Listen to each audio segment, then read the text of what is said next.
ఆ వర్షాన్ని కురిపిస్తాడు, ఆయన దీవించబడతాడని చెప్పే ప్రతి ఒక్క మాటను చూసినప్పుడు ఇంటిగా చెప్పిన ప్రతి ఒక్క మాటను జ్ఞాపకం చేసుకోండి. అందుకే ఇక్కడ ఏమంటారంటే ప్రభు కనులు నీతిమంతుల మీదను ఆయన చెవులు వారి ప్రార్థనల వైపునను ఉన్నవి కానీ ప్రభు ముఖము కీర్షించు వారి మీద విరోధముగా ఉన్నది. మొదటి పేతురు రాసిన పత్రికలో 3:12 చెబుతాడు. పరిశుద్ధుడు కనుక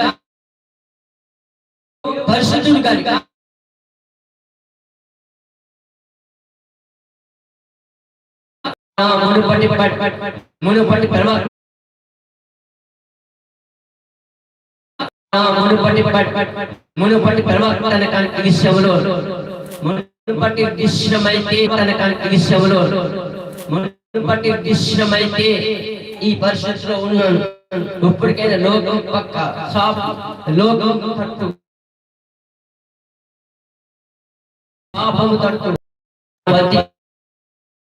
జీవితాన్ని మనం తీరపరచుకోగలడానికి దేవుడి కృప కనికరం ఆయన మన మీద ఉంచడానికి కృప చూపిస్తాడు. అందుకే ఆయన చెప్తున్నాడు అనమాట, యెహోవా కొరకు ఎదురు చూసిన వారు నూతన బలము పొందుతారు. యెహోవా కొరకు ఎదురు చూసిన వారు నూతన బలము చెప్తాడు. అందుకని మనం చేసే ప్రతి క్రియలు, మనం చేసే ప్రతి పని, మనం చేసే ప్రతి ఆలోచన దేవుడి దగ్గర సరైనదిగా ఉండాలని తెలియజేస్తున్నాడు.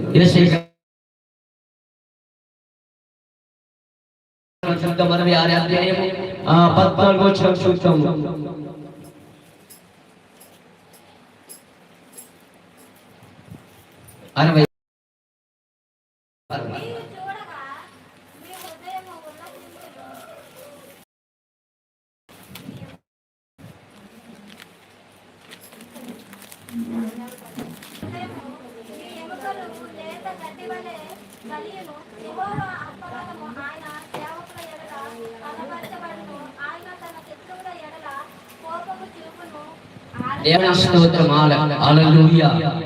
చూడండి, మనము అక్కడ మీరు చూడగా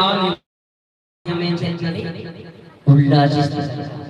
చూడండి, మనము ఉల్లాసి పిలుపుని కదా, సంతోషించుని మళ్ళా చెప్పుతుని సంతోషించింది. మనం సంతోషించిన ఎక్కడ సాక్షించాలి? దేవుని దగ్గరే సంతోషం. నిన్న అంటే రాత్రి 31వ తారీఖున రాత్రి మనం అంటే ఎంత సంతోషం, నాకు ఎంతో సంతోషం కలిగింది దేవుని సన్నిధిలోనే. అంటే రాత్రి మీరు ఎటువంటి ఎలా ఎందుకు చేశారు? మీరు ఆ సంతోషం ఎందుకు గెంతులు వేశారు? ఎందుకు నాట్యం చేశారు? ఎందుకు మీరు ఆ సంతోషం దేని సంతోషం వచ్చింది? మీ అంతటి మీరే సంతోషించారా? ఆ దేవుడే సంతోషంతో గెంతులు వేయించాడా? చెప్పండి ఒకసారి. మిమ్మల్ని ఎవరు సంతోషించడానికి పురుగొల్పాడు? సంతోషించడానికి కారణం ఏంటి?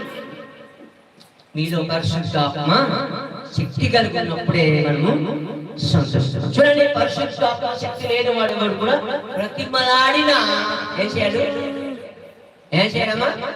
గెంతులు రాని మధ్యకు తోసిన నువ్వు ఏం చేయన్నా వెయ్యాడు. ఎత్తడా? ఎందుకు అయ్యాడు? ఆయన ఏముండదు, పరిశుద్ధాత్మ ఉండదు, అపవాదం అందులో చించకు నువ్వు అని ఎవరికి ఎవరికో కాదు, దేవుని బిడ్డల్లోని వారికి ఆత్మ లేని వారు అంటాడు. మీరు ఎవరికి ఆత్మ లేదని ఎవరైనా చెప్పజాలగలరా? చెప్పండి, మీలో ఆత్మ లేదని ఎవరికి చెప్పజాలగలరా? ఎవరు చెప్పజాలలేరు. ఎందుకంటే మీరేముంది? ఆత్మ ఉంది కనుక మీరు ఏం చేస్తున్నారు? మీరు చూడగా మీ హృదయంలో దేవుని స్తోత్రం ఉల్లాసం. మీ ఎముకలు లేత గడ్డి వలె పొడియును. మన ఈ ఎముకల అంటే దానికి ఏంటి సాదృశ్యం అంటే లేత గడ్డి వలె ఉందంటే శక్తి అన్నమాట. మనలో ఉన్న ఎముకలకి శక్తి. చూడండి, శక్తి లేనివాడు ఏం చేస్తాడు? నడవలేడు కదా. శక్తి లేనివాడు